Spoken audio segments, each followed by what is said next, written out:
E aí, tá gostando dos relatos? Então o que você acha de deixar um like aí no vídeo, hein? Gosta dos relatos? Deixa o seu like, mesmo que seja nos cortes.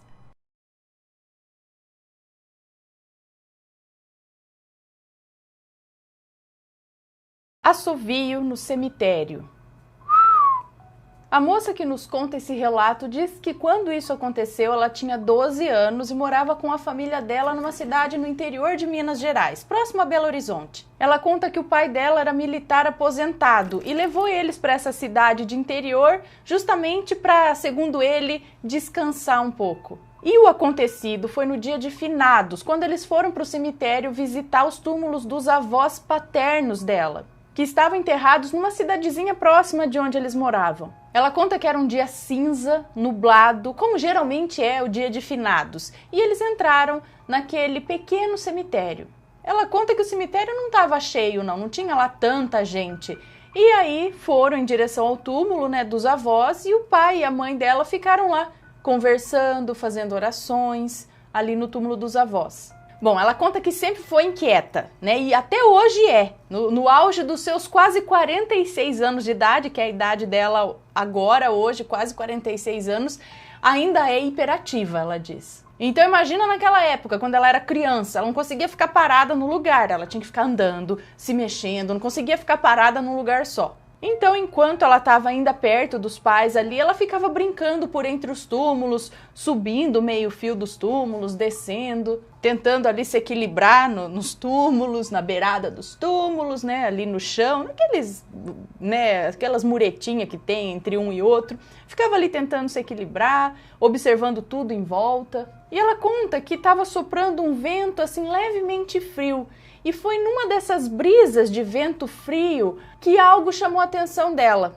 Era um assovio fraco, que estava longe, parece, mas que ela escutou e aquilo chamou a atenção dela. Era quase imperceptível, mas ela percebeu na hora que aquilo não era barulho do vento e aquilo chamou a atenção dela. Aí ela olhou na direção de onde ela achava que estava vindo aquele assovio e começou a andar, a procurar, de onde vinha, tentando não se afastar muito dos pais.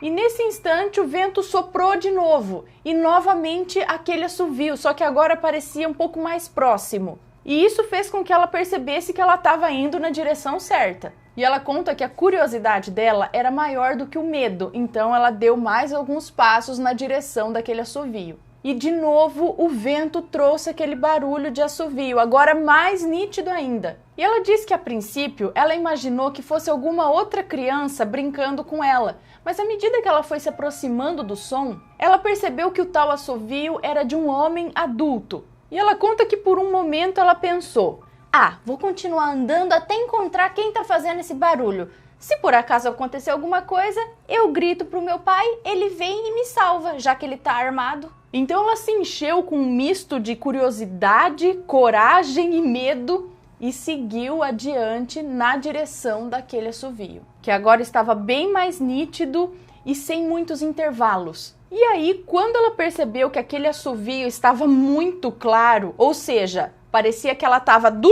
lado de quem estava assoviando, aí ela parou. E por incrível que pareça, o assovio também parou. Ela conta que estava em meio a túmulos altos e alguns também meio baixos. Então ela pensou que esse homem que estava assoviando estava fazendo algum jogo, alguma brincadeira de esconde-esconde com ela. Aí ela resolveu olhar do lado de um túmulo lá para ver se o cara estava escondido ali. Não tinha ninguém. Aí ela foi do outro lado olhar do outro túmulo, do outro lado do túmulo, nada ali também. Aí nesse momento ela conta que o medo bateu forte e ela resolveu chamar o pai dela porque ela pensou que talvez esse homem que estava assoviando, estava tentando atrair ela para algum lugar, para roubar ou coisa pior, Então ela chamou pelo pai e insistiu que ele viesse até onde ela estava. E o pai dela, como um homem muito calmo, veio sem pressa. E quando o pai chegou, ele perguntou para ela o que ela estava fazendo ali. E ela contou tudo para o pai dela e pediu para que ele desse uma olhada ali nos arredores para ver se tinha alguém escondido. Aí imediatamente o pai dela começou a dar uma varredura lá, olhar por volta de todos os túmulos, inclusive olhar em volta daquele túmulo no qual ela achou que o cara estava escondido, de onde vinham os assovios. Mas como não encontrou nada, ele falou para ela que era para eles voltarem para o túmulo dos avós. Mas ela diz que é curiosa e sempre gostou de cemitérios. Ela diz que gosta de ficar olhando as datas dos túmulos, imaginando com quantos anos aquelas pessoas morreram, né, fazendo as contas, olhando as fotos das pessoas, imaginando como foi a vida daqueles que lá estão. Gente, confesso que sou igualzinha, eu gosto de ficar fazendo isso no cemitério. Eu gosto de ficar andando, olhando por lá, vendo as datas, imaginando, realmente, como ela disse, olhando as fotos, imaginando a vida, quando morreu, por que morreu, o que aconteceu, né? Tudo isso ficar divagando na frente de túmulos de desconhecidos. Não sei, né? Meio mórbido, mas a gente gosta. E ela diz que quando eles já estavam para voltar para o túmulo dos avós, ela reparou que ali em cima daquele túmulo, de onde parecia que vinha o tal assovio, tinha uma fotinho caída, virada para baixo, assim, em cima do túmulo. Aí ela puxou a mão do pai dela e pediu para que ele virasse aquela foto para ela poder ver o rosto da pessoa que estava enterrada ali naquele túmulo. Mas o pai dela não quis mexer na foto, não, mas ela insistiu que ela queria ver quem era. Então o pai dela foi lá e desvirou a foto e mostrou para ela. E ela toda feliz olhou para a foto e falou: "Olha, pai, é um moço. Olha, quem sabe você não conhece ele?" E o pai dela, com aquela calma habitual dele, virou a foto, olhou e fez uma cara de espanto e surpresa. E ela lembra do pai dela ter dito algo como: "Nossa, eu conheço esse moço. Ele era meu amigo de infância, eu não sabia que ele estava morto." E o pai dela leu então o nome que estava escrito ali naquele túmulo e confirmou que era o amigo dele de infância. E aí ele chamou a mãe dela para mostrar o que eles acabaram de descobrir com a ajuda da moça que nos conta esse relato, da filha. E relatou sobre o assovio que ela ouviu ali, que levou até aquele túmulo, né, descobrindo o seu conteúdo. E o pai dela olhou para ela com ternura, sabendo que a mediunidade dela estava cada dia mais forte. Ela diz que para eles essa comunicação foi intensa, pois através da mediunidade dela, um espírito fez contato para se despedir do pai dela, que era o seu amigo em vida. E isso é realmente fantástico. Me conta, gostou do relato? Então o que você acha de deixar um comentário aqui embaixo, sempre com respeito, por favor, além do like, é claro. E aí? Tá gostando dos relatos? Então o que você acha de deixar um like aí no vídeo, hein? Gosta dos relatos? Deixa o seu like, mesmo que seja nos cortes.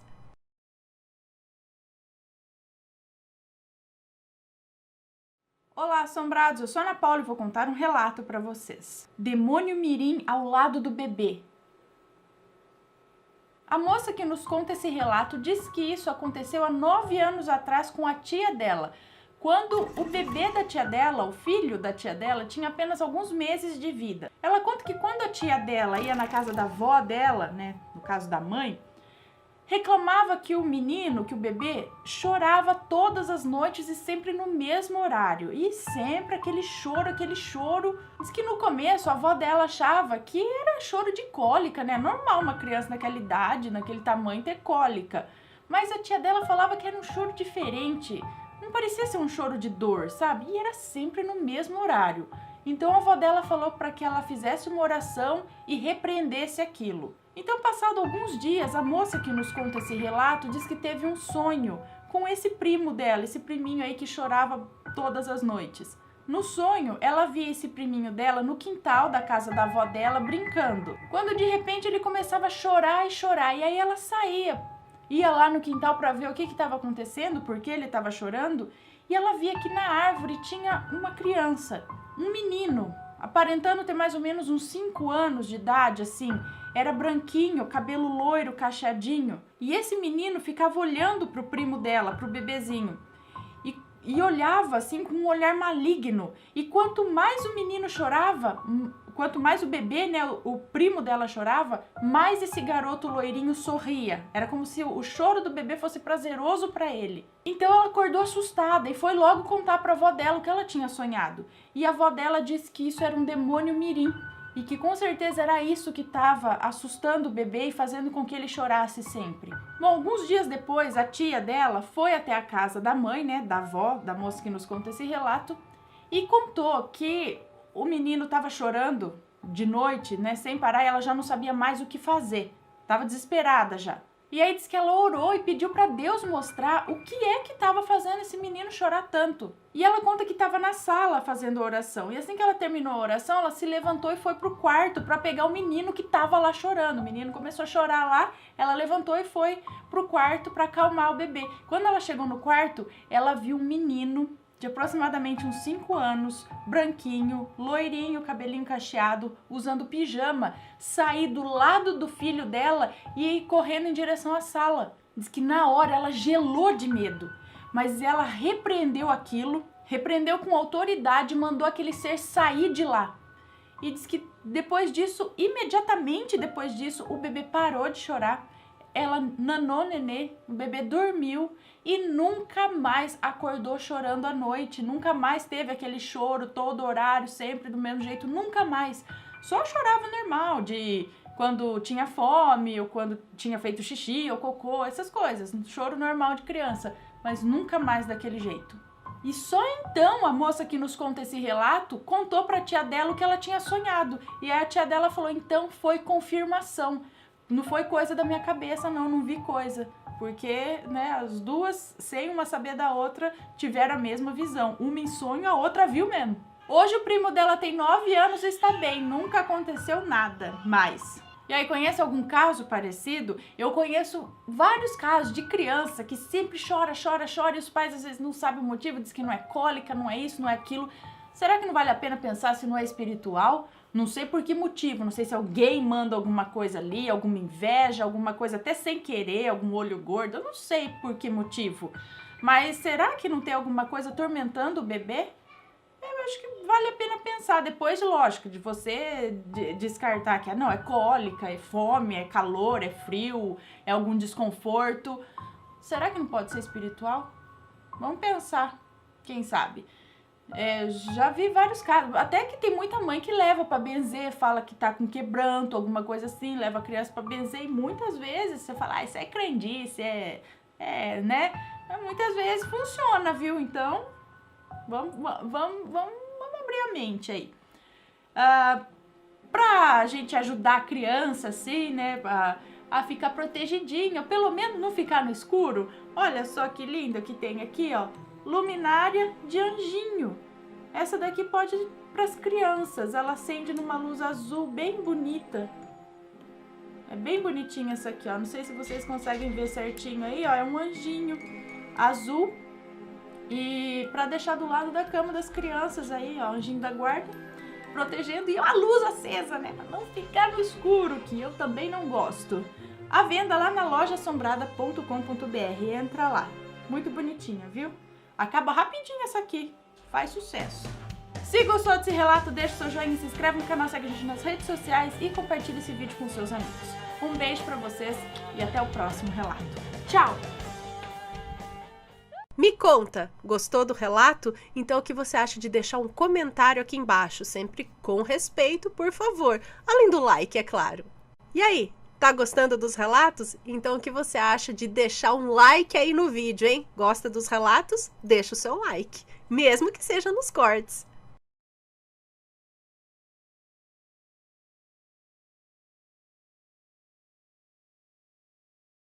Não existe o caos, existe a lei do retorno. Eita laia, vamos ver do que se trata. Olá, Ana, tudo bem? Espero que estejam todos ótimos e sempre prósperos. Ana, resolvi escrever esse relato pois passei por um período turbulento, onde questionei-me muito, mas muito mesmo, sobre a nossa existência.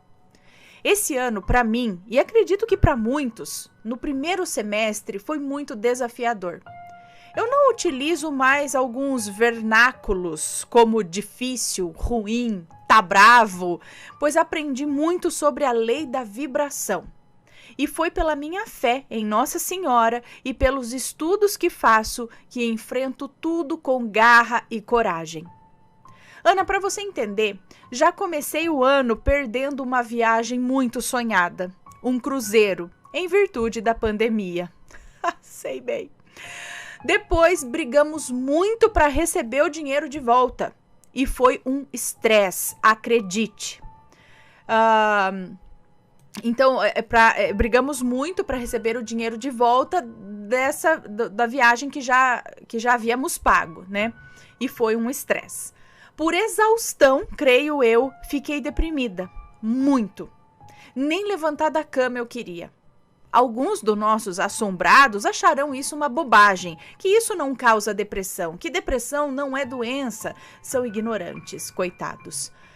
Não entendem que isso é uma batalha diária, independe de classe social, de intelecto, de religião. Infelizmente é uma doença e, como tal, para nós existem altos e baixos. Depois de conseguir sair da crise desencadeada por uma expectativa muito grande não realizada, eu andava por uma rua de Campinas e torci o meu pé, com ruptura total de 2 ligamentos. E isso afetou o meu joelho direito também. Nossa, quanta dor eu passei e passo até hoje. Mas me recuso a parar. E já me matriculei em uma academia para fortalecimento da musculatura. Depois, a minha sogra adoeceu.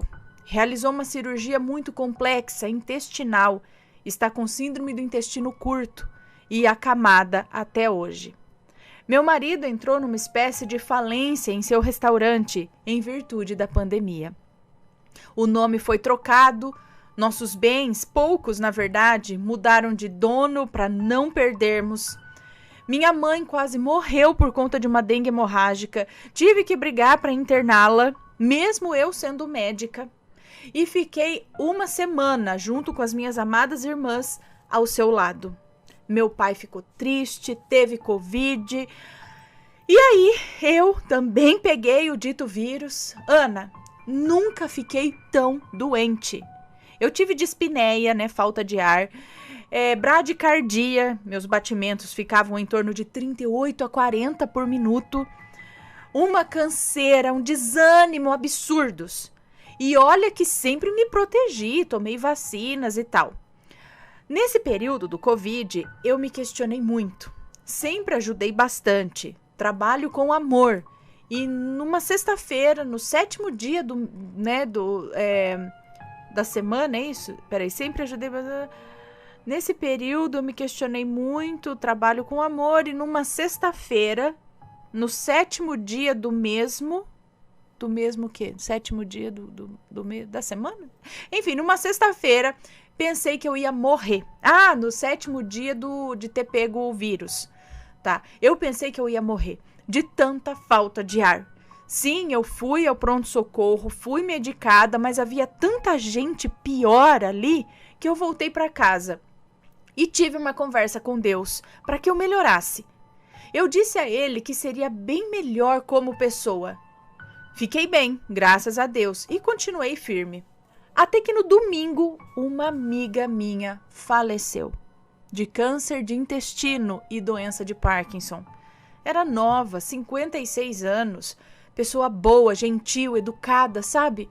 Era uma mulher dessas que não vemos sempre, espalhando amor e gentileza por onde passava. Fiquei muito triste. Perguntei ao meu marido, onde está a resposta de tudo? Será que viramos uma mera folha de declaração de óbito? Não é possível. Aí, Ana, depois de um dia de trabalho e dedicação, eu tive um sonho. Um sonho impressionante, desses que você nunca mais esquece.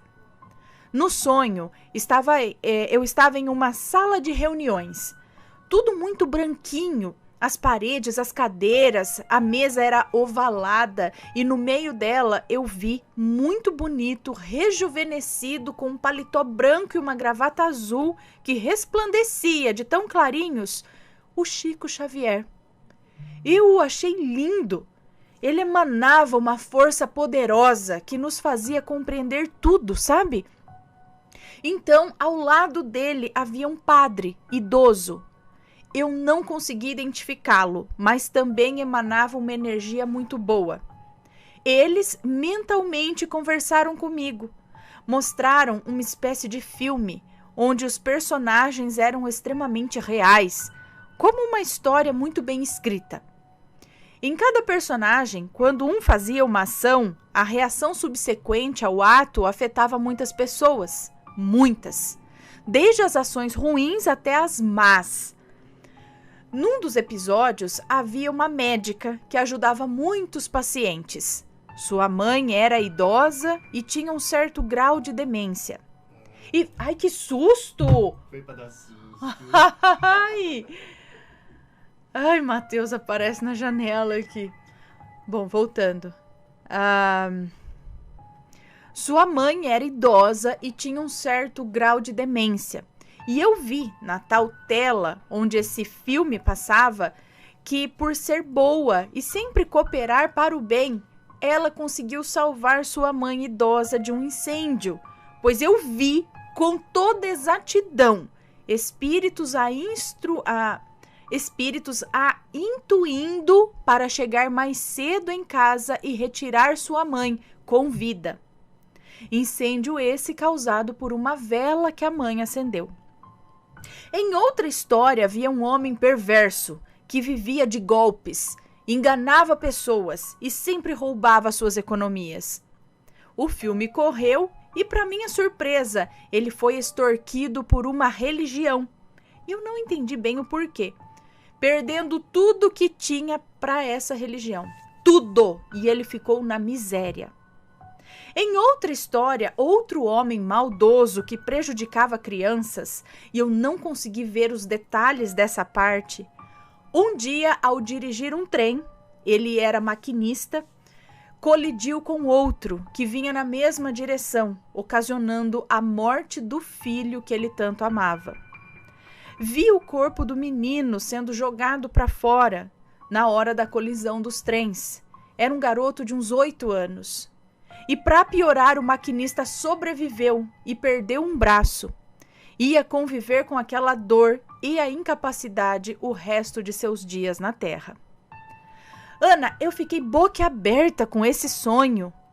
Aí, quando o filme, digamos assim, né, quando aquele filme terminou, o Chico Xavier se levantou e me disse: não existe o caos, existe a lei do retorno. Tudo está interligado. E ali eu compreendi tudo. Eu vi a luz que emanava no ambiente, o padre tranquilo ao seu lado, e percebi que tudo depende de nós e de nossas intenções. Fazendo o bem, ele volta, mas o contrário também é certo, que não há causalidade. Tudo está interligado, tudo é do jeito que precisa ser. E olha que eu sou fã da série Dark, e lá também fala disso. Entendi que isso era um aviso para eu não me questionar tanto. Entender que somos peças de uma engrenagem maior e todos possuem sua hora de partir. E isso me acalmou quanto à morte da minha amiga. Ana, eu acordei e corri para contar esse sonho para todo mundo. Não adianta desespero. A cada dia já basta o seu mal. Está no Evangelho. Sou católica, mas compreendo que existem outras respostas, outros caminhos e os respeito. Isso não compete a mim, julgar. Entendi que o que nos cabe é o amor. Ele é quem de fato nos cura, nos alimenta e nos salva. Que Deus e Nossa Senhora os abençoe muito e proteja todos do canal e sua linda família, junto com os bichinhos também. Com carinho, Fulana. Um beijo para você, muito obrigada e muito interessante esse sonho, não é? E essa mensagem que veio com esse sonho, né? Eu vou até repetir aqui para vocês, que é o título desse relato, né? Seria o que o Chico disse para ela no sonho. Não existe o caos, existe a lei do retorno. Então, tudo seria consequência do que fizemos. E será que é consequência do que fizemos só nessa vida ou de vidas passadas? Nós estamos ligados e conectados a todas as vidas que tivemos lá atrás, não é? Porque no Espiritismo fala isso também, não fala? De que a gente muitas vezes aqui está passando por algo para a gente entender e aprender coisas que lá atrás a gente errou, a gente, né, tem uma pendência lá, e aí a gente vem de novo para aprender com isso. Só que o problema é que a gente esquece, né? E aí a gente fala, meu Deus, o que eu tenho que aprender? Que eu não lembro, mas podia dar uma esclarecida para eu falar, agora tá bom, eu vou aprender. Mas talvez, né, a gente tenha que aprender mesmo sem ter essas dicas. Bem interessante. Serve pra gente parar e dar uma pensada. Só não olha no meu esmalte, tá feio. Dá uma pensada, não é? Me conta, gostou do relato? Então o que você acha de deixar um comentário aqui embaixo, sempre com respeito, por favor. Além do like, é claro. E aí, tá gostando dos relatos? Então o que você acha de deixar um like aí no vídeo, hein? Gosta dos relatos? Deixa o seu like, mesmo que seja nos cortes.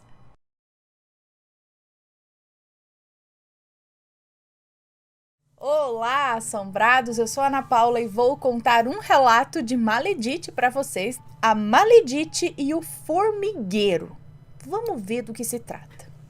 Olá, Ana e assombrados! Como vocês estão? Espero que todos estejam bem. Meu nome é Fulana, mas pode me chamar de Fulana. Todos os nomes do relato já estão trocados, então pode ler tranquilamente. Muito obrigada. Bom, esse relato aconteceu com a minha avó materna, que aqui vou chamar de Teresa. Minha avó é a mais velha de 5 irmãos: Emma, Elizabeth, Marcelo, Márcio e Alberto. Quando eles eram crianças, moravam em uma casinha bem modesta no interior. Do lado dessa casa morava a vizinha deles, a senhora Marocas. Segundo a minha avó, ela era uma boa vizinha, sempre muito educada. O único problema, digamos assim, isso naquela época, tá? É que ela havia engravidado muito cedo, sem ter se casado. E os pais dela mandaram ela para ter a criança no interior, para ninguém ficar sabendo. Antigamente era comum ver pais fazendo isso quando a filha engravidava cedo, ou engravidava fora do casamento. Isso quando não a expulsavam de casa, sem eira nem beira. O pai da criança não quis nem saber. Fugiu na primeira oportunidade que teve.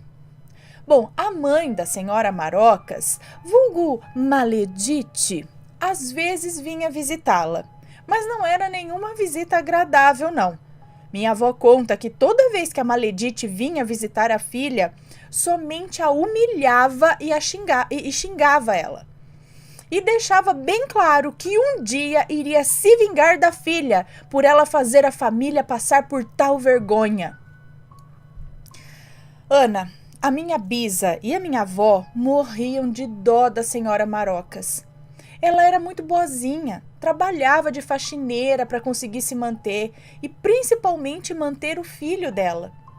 E a única coisa que ela recebia em troca eram pedras e julgamentos.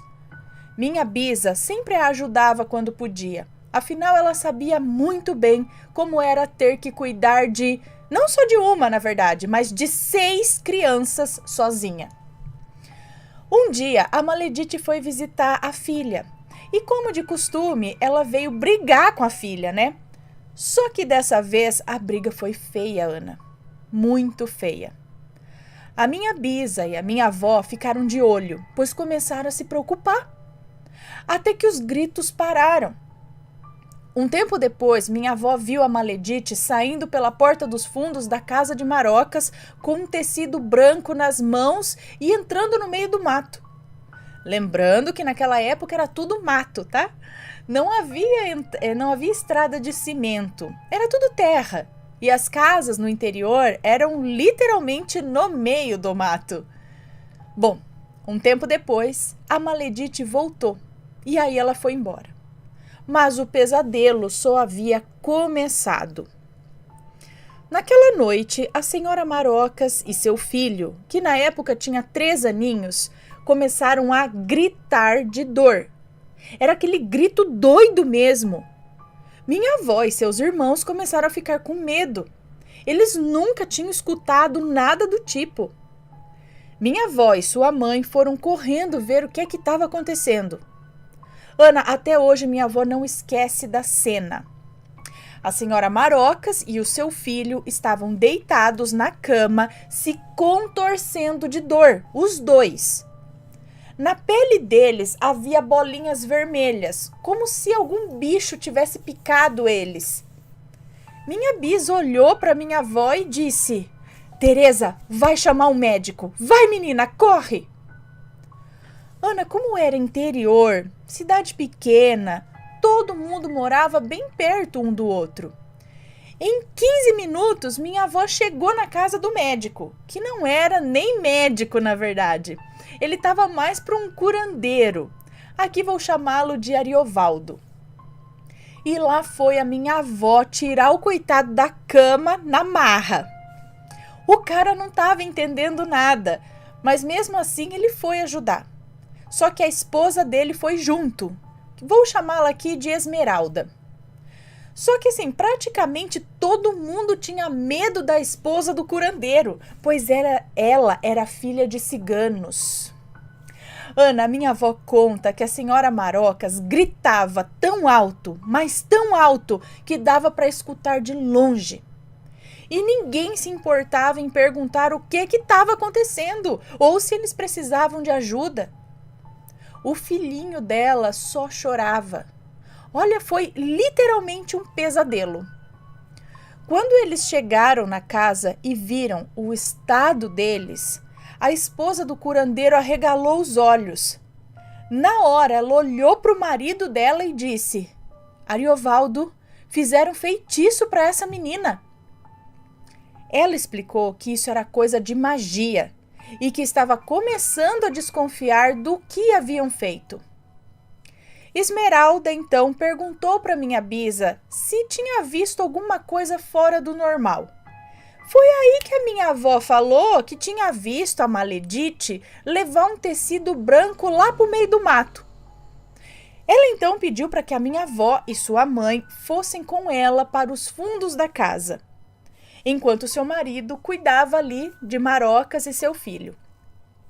Minha avó acabou tendo que ir sozinha com Esmeralda para o meio do mato, pois a minha bisa precisou ir para casa para ver se os irmãos da minha avó estavam bem. Afinal, ela tinha mais 5 crianças em casa, né? Minha avó conta que elas acenderam uma lamparina e foram para o meio do mato. E que estava com muito medo, pois tinha cobras e onças lá. Sem falar que ela não sabia o que Esmeralda estava procurando, né? Pois muito que bem. Depois de algum tempo andando ali, a minha avó disse que elas pararam em frente a um formigueiro. O pior de tudo é que era aquele formigueiro de formigas vermelhas, sabe? De saúva, será? Aquela saúvona vermelha? Bom, ao lado desse formigueiro havia uma camisola branca e uma camisetinha de criança, meio que enterradas ali do lado do formigueiro. Ana, na hora em que aquela cigana tirou aquelas 2 peças de roupas de perto do formigueiro, a gritaria que dava para escutar de longe parou. Quando minha avó e a Esmeralda chegaram novamente na casa de Marocas e viram que ela e a criança ainda estavam deitadas na cama, mas agora já dormindo, eles gritaram tanto, mas sim... Não, peraí. Quando minha avó e a Esmeralda chegaram novamente na casa de Marocas, viram que ela e a criança ainda estavam deitadas sim na cama, porém agora já estavam dormindo. Tipo, foi assim, ó. E aí acho que até descansaram ali, dormiram quando passou aquela dor, sei lá. E porque, gente, eles estavam gritando tanto, eles sentiram tanta dor que até cansaram disso, né? E acho que a hora que passou, dormiu. Todos acabaram dormindo na casa dela, da dona Marocas, para garantir que nada mais aconteceria com os dois. No dia seguinte, quando Marocas acordou, nos contou que sua mãe havia lhe dito que faria algo de horrível com ela e seu filho. E ainda falou, né? Ainda conta. Mas ela disse que não acreditava que a mãe seria capaz de fazer tal atrocidade. No final das contas, Marocas e seu filho se mudaram para a casa de uma tia dela que se propôs a ajudá-la. Ariovaldo e Esmeralda continuaram ajudando quem lhes pedisse ajuda. Esmeralda explicou depois que fizeram justamente esse trabalho para matar os dois de tanta dor e que era uma magia muito perigosa de se fazer. No final, tudo ficou bem. Inclusive, minha avó diz até hoje que nunca vai se esquecer daquela noite e que nunca mais também teve notícias dessa maledite. Ana, obrigada por ler o meu relato. Peço desculpas pelo tamanho dele. Não, é curto até. Um beijo e um abraço a todos. Um beijo para você, muito obrigada. No mínimo, ela enterrou as roupas ali perto daquele formigueiro para que elas tivessem a sensação das picadas das formigas. Então, a dor, o que elas sentiam, elas não eles, né? Ela e o menininho de 3 anos, é isso? Ou 2 aninhos? Quantos anos? 3 aninhos. Para que eles sentissem como se formigas picassem o corpo deles o tempo todo. Ela estava ali representando uma camisola e uma camisetinha da criança. Você já tomou uma picada de uma formiga dessa? Olha, eu já tomei picada de taçuíra. Taçuíra é uma formiguinha pretinha, assim, que ela anda meio devagarzinho, não sei, mas ela é pequena, assim, mas ela é pretinha. Uma vez aquilo, acho que eu já tomei umas 2 ou 3 picadas dessa formiguinha. E era uma mistura, assim, uma picadinha no dedo do pé. Ai, era uma dor misturada com coceira. Só que eu não sabia, é tudo junto, é a coceira com a dor. É incômodo demais. E eu pensava, caraca, uma formiguinha desse tamanho, uma picadinha no meu dedo. Ui, era muito esquisito, sabe? Mas eu não tomei picada dessa formigona vermelha. Minha mãe já deve ter tomado, não sei. Mas eu sei que tem uma picada de uma formiga que é dolorida pra caramba. Uma picada. Agora imagina. Tanto é também que tem é um ritual para você, dos índios, eu não sei quais índios, mas para você dizer que o menino passou a ser adulto agora. Então eles colocam as mãos dentro de como se fosse uma cesta assim, fechada, cheia de formiga lá dentro, que é uma formiga específica lá, e eles enfiam a mão lá para tomar um monte de picada e aguentar. E aquilo acho que dói. E eu não sei se é bem essa mesma formiga, né, essa formigona vermelha. Eu não sei se é a saúva, eu sei que deve doer. Agora imagina você ter o corpo inteiro, sentir isso, sendo picado, porque deve ter sido isso, a magia deve ter sido colocar as roupas lá, para elas sentirem como se estivessem sendo picados, os dois, né? Eles sentirem as picadas no corpo inteiro. Mas, gente, a própria mãe fazer isso com a filha e com o neto, só porque, nossa, fez a família passar vergonha. Ah, vá se lascar. Olha, sei lá, diz que paga, né? Espero que pague mesmo. Ai, meu Deus, como pode? Aí você acha que eu tenho medo de fantasma? Não é nem medo, eu fico... Não é fantasma, não, é gente que é ruim mesmo. Povo, pessoa, ser humano ruim. Ai, meu Deus, fico revoltada. E vocês? Tem uma história parecida? Conhece uma maledite desse tipo, assim? Manda um relato pra gente, tá? E se for comentar, que seja com respeito, por favor. Beijos pra vocês e a gente se vê no próximo relato. Fui! E aí? Tá gostando dos relatos? Então o que você acha de deixar um like aí no vídeo, hein? Gosta dos relatos? Deixa o seu like, mesmo que seja nos cortes. Evoquei um espírito no meu quarto. Cuidado! Achei. Boa tarde, é um moço que nos conta. Boa tarde, Ana. A história que vou contar é real e aconteceu comigo. Por volta de 7 anos atrás, eu era um aprendiz de magim. Magim? E praticava vários tipos de magia, tanto branca quanto negra. E também vermelha. O relato que eu vou contar é sobre um ritual que fiz uma coisa errada. E no final das contas tive um baita trabalho para limpar a bagunça. E lá, cuidado. Meu altar e utensílios mágicos ficavam dentro de uma caixa coberta de símbolos cabalísticos e em um canto do meu quarto. Uma noite, Eu tive que fazer um ritual para um cidadão que estava ameaçando minha família. E montei meu altar dentro do quarto.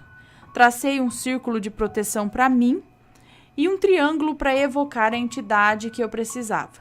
Dentro dele, coloquei um vaso com uma flor para o sacrifício e uma vela ungida e marcada representando a pessoa dentro de uma caixa de sal, é isso? Evoquei uma entidade que já tinha feito alguns trabalhos para mim.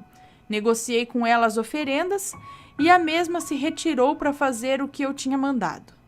Eu desfiz o círculo, mas deixei o triângulo fechado para a entidade consumir a flor e a vela terminar de queimar até o fim. E fui para outro cômodo da minha casa. Só que esqueci a porta do quarto entreaberta. Pois bem, mais ou menos 1 hora depois, estou na sala. O gato da minha mãe, que é amarelo, subiu no meu colo e ele estava todo melecado e cinza e parecia bem agitado.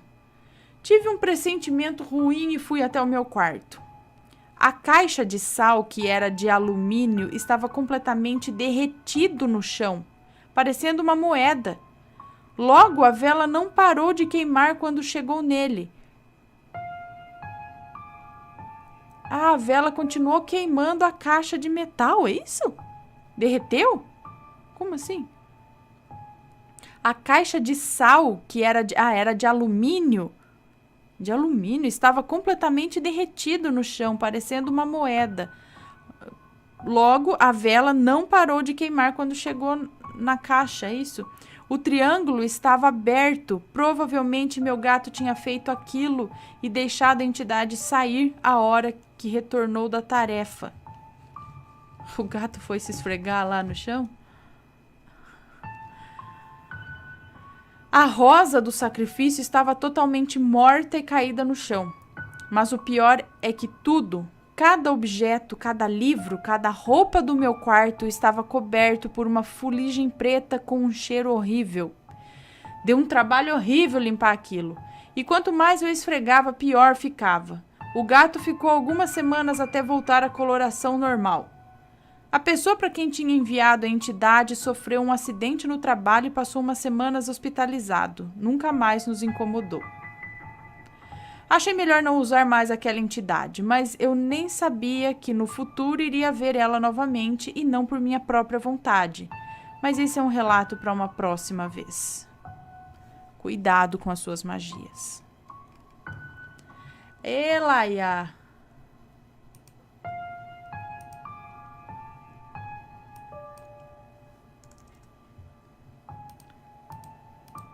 A fuligem foi o problema?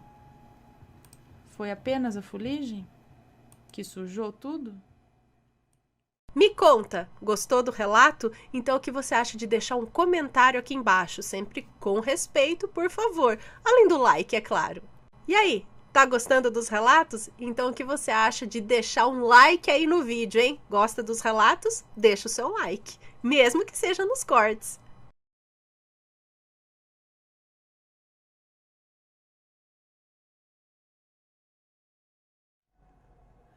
O Senhor no trenzinho. Vamos ler. O Senhor no trenzinho. Não tem nomes no relato. Oi, Ana, Matheus e Assombrados. Me chamo Fulana e amo o canal. Vou contar um relato curtinho que aconteceu comigo quando eu tinha 10 anos. Eu fui na praça num domingo de noite e tinha aquele trenzinho da alegria, sabe? Que fica dando voltas no centro da cidade com os personagens Homem-Aranha, Batman, Ursinho Puff, Emília, Fofão, Fonfon, Carreta Furacão, mais ou menos assim.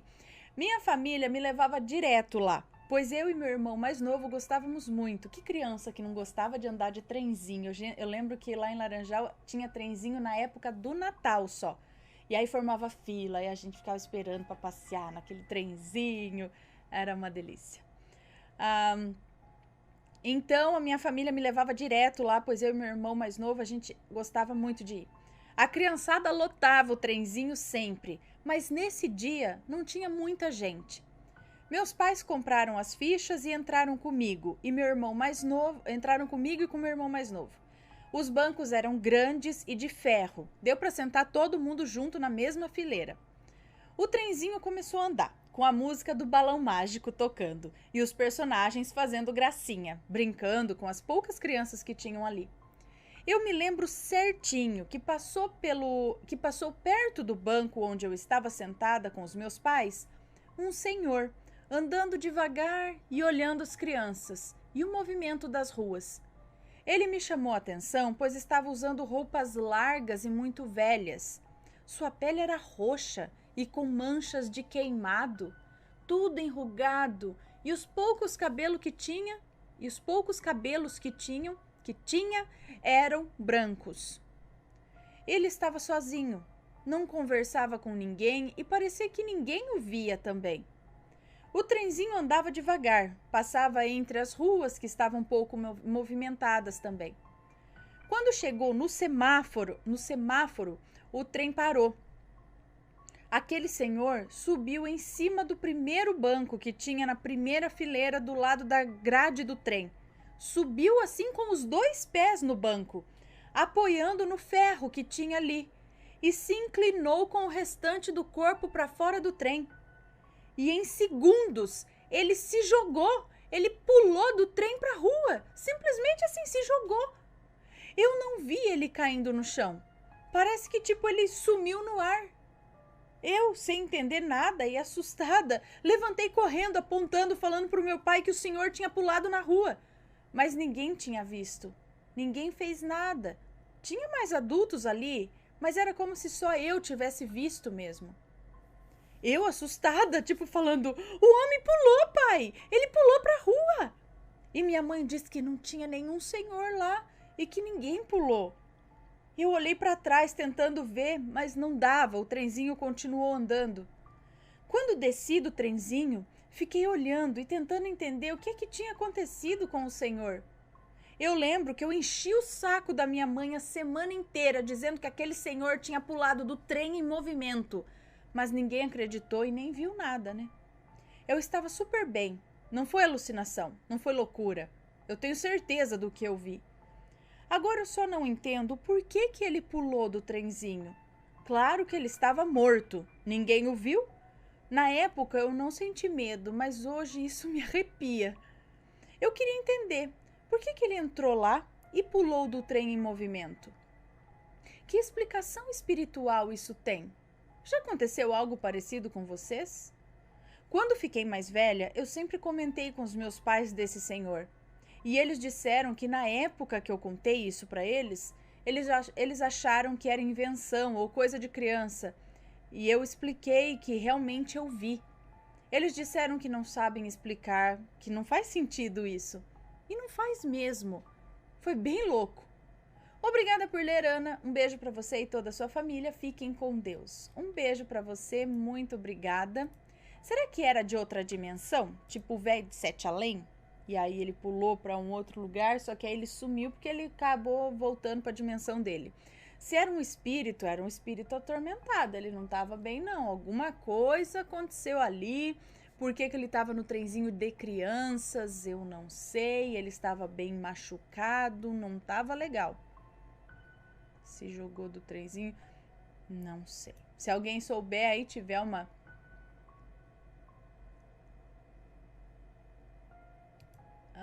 alguma explicação.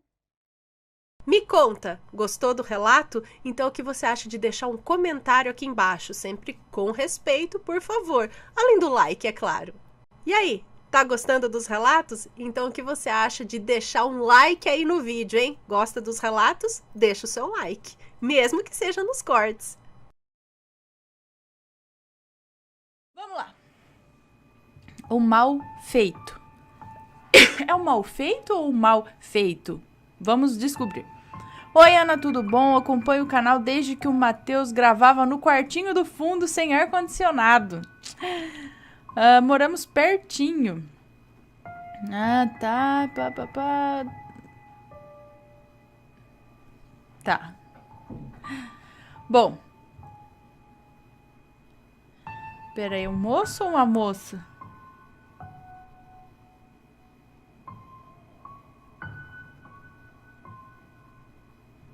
Bom, vamos lá. Ele tá falando aqui que o relato é da mulher dele, aconteceu com ela. Tá. No começo de 2011, aconteceram algumas brigas familiares que infelizmente deram o fim do casamento entre os meus pais. Minha mãe seguiu a vida e meses depois arrumou um namorado que era de outro estado, lá pro lado de Sergipe. Pois bem, aí começamos o relato. Minha mãe, Ana, namorava Paulo. Os nomes já estão trocados, tá? Minha mãe, Ana, namorava Paulo. E ele já havia planejado, no final de 2011, voltar para sua cidade natal, pois estava com saudades de seus familiares. Ele queria que minha mãe fosse junto com ele para conhecer os familiares dele. Minha mãe havia concordado e tudo mais. Ele, em um dia conversando com a sua mãe pelo celular, avisou-a que minha mãe também iria junto para conhecer todos de lá. Foi aí que começou a ficar feia a história. Meu irmão, Fabrício, tinha na época 22 anos. Ele era casado com a Mariana e tinha uma filha de 1 ou 2 anos já na época. E minha cunhada estava grávida de outra menina. Meu irmão trabalhava no ramo de segurança, instalando câmeras, cerca elétrica, essas coisas. E sempre trabalhou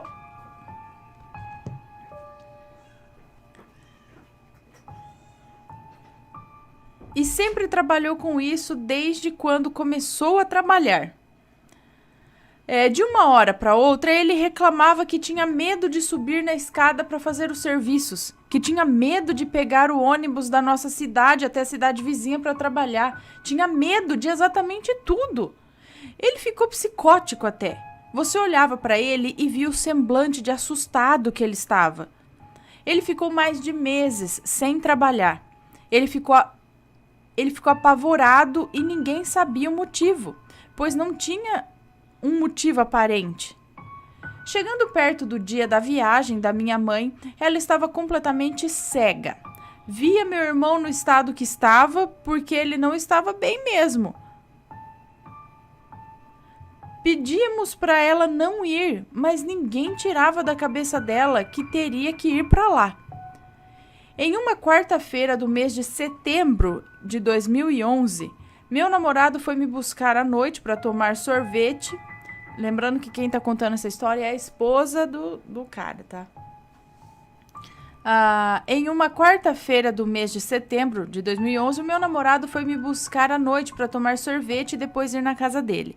Lembro que subindo para a sorveteria, ele quis ir na casa dele primeiro, que tinha um computador para colocar para formatar, e ele tinha esquecido.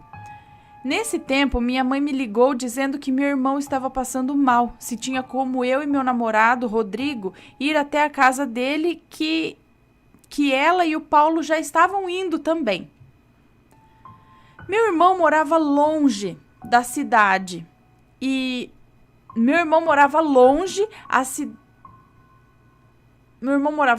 a cidade é pequena é como se ele morasse do outro lado da cidade, numa rua sem saída, na casa de fundo, e em frente à casa tinha um local que era igreja, mas não estava sendo usado mais para esse propósito. Estava toda quebrada, enfim, bem, um filme de terror mesmo. Eu e o Rodrigo, meu namorado, passamos em uma rua que estava bem escura por conta das árvores que cobriam a maioria dos postes de luz. Chegando no final dessa rua, eu vi um homem sair da calçada no escuro e vir mais para claridade na rua. Ele olhava para mim e ria, e virava para frente, e dali a alguns passos já olhava novamente. Chegando na esquina, antes da que viraríamos, ele virou olhando para mim e rindo.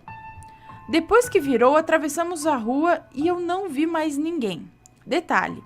Esse homem apenas eu vi, o meu namorado não o via, porque eu falava e apontava e ele dizia que a rua estava vazia, somente nós dois nela. Chegamos primeiro que a minha mãe na casa, esperamos ela chegar para entrarmos juntos, pois eu estava tremendo e assustada porque eu não sabia o que esperar a partir do momento que eu entrasse lá. Tinha um sentimento ruim, como se eu não tivesse que estar lá. Pouco depois, minha mãe chegou e entramos. E lá estava meu irmão imóvel olhando a TV. Ele olhava a imagem da câmera que ele mesmo havia instalado, filmando o corredor que dava acesso à casa dele e dizia: "Tem gente lá fora querendo me levar." Ele só falava isso. Não havia ninguém lá fora. Por ser noite, não era tarde, era por volta das 8 horas da noite e estava um breu aquele dia. Nem estrela tinha. Ele não deixava ninguém pegar nele, relar nele ou algo do tipo. Minha sobrinha chegava perto e ele pedia para ela sair. E assim foi por algum tempo. Paulo começou a orar, foi quando o bicho pegou. Meu namorado e Paulo seguravam meu irmão no sofá e não davam conta. Ele só dizia que tinha gente ali querendo levar ele embora e gritava e pedia para parar com as orações. Minha sobrinha totalmente assustada, chorando. Peguei ela no colo e saí dali. Fui lá pro portão. O portão era bem de frente para a igreja abandonada. Lembro que não ventava nem nada, mas as portas daquela medonha igreja batiam e batiam com força. Minha sobrinha chorando e eu desesperada. Quando não escutei mais os gritos, resolvi voltar para ver o que estava acontecendo. E a mãe da minha cunhada foi para buscar minha sobrinha e minha cunhada, mas ela não quis ir. Então ela levou apenas a minha sobrinha. Meu irmão já estava mais calmo e havia concordado de ir até o pronto-socorro para ver o que estava acontecendo, procurar alguma explicação. Ligamos no pronto-socorro, mandaram uma ambulância para buscá-lo. Minha mãe e Paulo foram juntos e ficamos eu, minha cunhada e meu namorado Rodrigo na casa, pois minha cunhada estava com comida no fogo. Você acha que acabou? Assim que meu irmão, com muito custo, saiu do sofá e foi até o portão para montar na ambulância, quem começou do mesmo jeito foi o meu namorado. Sentou no sofá onde o meu irmão estava e começou a ver a câmera. Sem piscar, sem se mexer. E eu já apavorada, imagina como fiquei. Eu o chamava, ele respondia, dava um sorrisinho, sem graça e voltava. Sabe quando você vê um filme que você fica paralisado por prestar atenção? Era exatamente assim que ele estava. Assim que a minha cunhada acabou, fomos nós 3 para o pronto-socorro a pé. Assim que pisamos o pé para fora do portão, meu namorado apertava minha mão com força. Sabe quando você tem medo de algo? Ele andava olhando para todos os lados sem parar, apertava minha mão e andava cada vez mais depressa. Chegamos no pronto-socorro, entramos para ver meu irmão. Não ficamos nem um minuto lá. Meu namorado desesperado me chamando para ir embora logo. Chegamos na casa dele, nem sei como. Entramos sem falar com ninguém, porque ele me puxava para o quarto. Entrou, fechou a porta, apagou toda a luz que havia ali. Deixou o quarto na escuridão total. Eu, morta de medo, perguntava o que estava acontecendo. Ele apontava para o canto do quarto e falava: "Olha o bicho ali mostrando os dentes." Eu já apavorada, não sabia o que fazer. Comecei a rezar mentalmente, rezando e tentando acalmá-lo, até que ele pegou no sono. Acendi a luz do quarto, olhei para todo lado e não vi nada. Saí do quarto, conversei com a minha sogra e ela disse não ter visto nada. E lógico que essa noite eu não dormi, né? Passei a noite em claro ali com o meu namorado dormindo e eu com a luz acesa encostada na cabeceira da cama, só observando todos os cantos dali. Por volta das 5 horas da manhã, meu namorado acordou me falando o seguinte: "Amor, sonhei que seu irmão tinha passado mal. Sua mãe havia nos ligado bem na hora que a gente ia na sorveteria, então fomos lá. No caminho você via um bicho mostrando o dente para você. Naquela igreja, em frente ao seu irmão, as portas batiam e seu irmão estava muito louco lá, falando que tinha gente querendo pegar ele. Daí levaram ele para o pronto-socorro. Você, eu e sua cunhada ficamos lá na casa até ela acabar de fazer comida e fomos lá a pé. No caminho tinha um monte de bicho mostrando os dentes como se rosnassem pra gente e foi assim até o pronto-socorro. Lá no pronto-socorro, dentro do quarto com seu irmão, tinha mais bichos do mesmo jeito. E aí viemos embora e quando chegamos aqui tinha um ali, ó, bem próximo à porta. e apontava na mesma direção que havia apontado a hora que tínhamos chegado. Eu, tremendo, sem acreditar no que ele estava falando, eu disse: não foi sonho, a gente foi lá, meu irmão estava passando mal, havia um homem no caminho que olhava para mim e dava risada. Tudo que você falou aconteceu, tirando os bichos que somente você e meu irmão viram. Ele até hoje diz que essa história é mentira, não gosta nem de falar disso.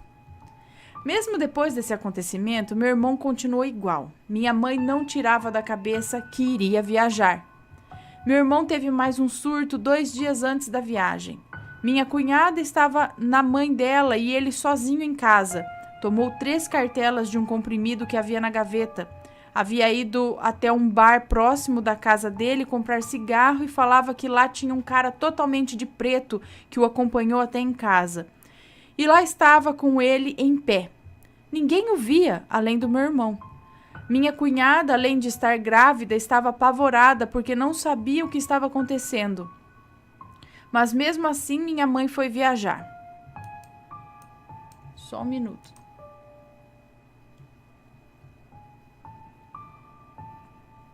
Tá. Lá em Sergipe, e nós... Mesmo assim, minha mãe foi viajar lá em Sergipe e nós daqui, gradualmente e devagar, meu irmão foi recuperando sua lucidez. Devagar foi voltando ao trabalho. Aí o jogo virou totalmente. Minha mãe, lá no Sergipe, começou a ter problemas. O namorado que quis tanto que ela fosse, chegou lá e a deixava em casa e saía com as amigas da irmã dele. Ia para festas, ia para os barzinhos e deixava minha mãe lá sozinha. Novembro de 2011 foi todo desse modo. Ele saía e dizia que ela tinha ido porque queria. A mãe dele frequentava um terreiro de macumba. Um dia minha mãe sozinha e a mãe dele, Gisele, a chamou para ir até a casa do macumbeiro, porque ela tinha coisas para resolver. Minha mãe, como não tinha o que fazer, foi. Na consulta da Gisele, minha mãe não pôde entrar, então ficou na sala esperando. Disse que o marido da mulher que foi fazer a consulta com a Gisele incorporou várias entidades e uma disse a ela para tomar cuidado. Apenas isso. Minha mãe, no começo de dezembro de 2011, conseguiu dinheiro para pagar a passagem de volta. E qual foi minha surpresa a hora que vi minha mãe magérrima, totalmente acabada, chegando em casa, sem saber o que estava acontecendo. Depois disso, em janeiro de 2012, ela, ainda atordoada com o que havia acontecido, por meio de uma amiga, conheceu uma senhora que gostava de ser chamada por guia espiritual. Minha mãe marcou uma consulta e lá foi ela. No dia da consulta, minha mãe entrou na sala sem dizer um A e ela já começou. Minha filha, o que fizeram com você? Sua aura está carregada. Esse feitiço que te lançaram foi para acabar com a sua vida. Não sei quais são os rituais feitos, pois nunca fui lá e minha mãe nunca entrou nesses detalhes. Então a mulher continuou dizendo: quem fez isso foi a mãe de um recente ex-namorado seu. Ela não queria que você ficasse com ele. Na verdade, essa mulher não quer que o filho fique com ninguém, apenas com ela. O feitiço foi feito no meio da madrugada de uma sexta-feira 13, dentro de um cemitério com órgãos e genitálias de animais. Tudo para acabar com a sua vida. Me responde uma coisa, essa energia